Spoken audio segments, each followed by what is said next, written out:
પિતૃપક્ષનો સમય પિતૃઓને સમર્પિત છે.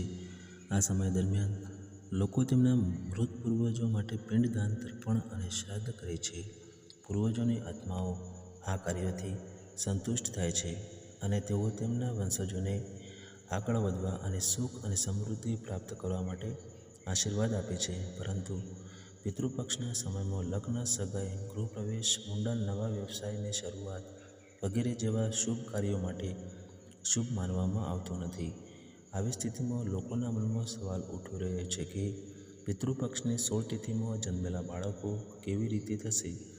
તમને જણાવી દઈએ કે આ વર્ષે પિતૃપક્ષ 17 સપ્ટેમ્બરથી શરૂ થશે અને 2 ઓક્ટોબરે સમાપ્ત થશે.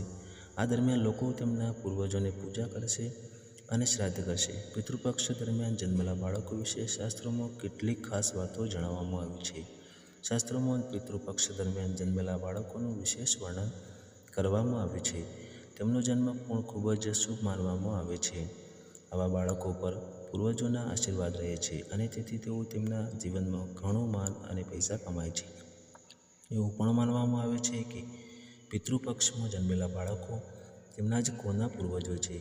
તેથી તેમના જન્મ સાથે પરિવારમાં ખુશીઓ લાવે છે અને તેમના પરિવાર સાથે ખૂબ જોડાયેલા હોય છે.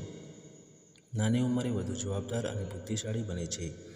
જ્યારે પરિવારમાં પિતૃદોષ હોય છે અને પિતૃપક્ષ દરમિયાન બાળકનો જન્મ થાય છે તો એવું માનવામાં આવે છે કે તેનાથી પિતૃદોષ દૂર થાય છે. વાસ્તવમાં પિતૃપક્ષ દરમિયાન જન્મેલા બાળકો ખૂબ જ ભાગ્યશાળી કહેવાય છે. પરંતુ આ સમયે ચંદ્રની સ્થિતિ નબળી રહે છે. તેથી આ સમયે જન્મેલા બાળકોની કુંડળીમાં ચંદ્ર નબળો રહે છે, જેના કારણે તેમને હતાશા અને તણાવ જેવી સમસ્યાનો સામનો કરવો પડે છે. જો કે ચંદ્રને લગતા જ્યોતિષીય ઉપાયોથી ચંદ્રને મજબૂત બનાવી શકાય છે. મિત્રો, માહિતી સારી લાગી હોય તો ચેનલને સબસ્ક્રાઈબ જરૂરથી કરજો.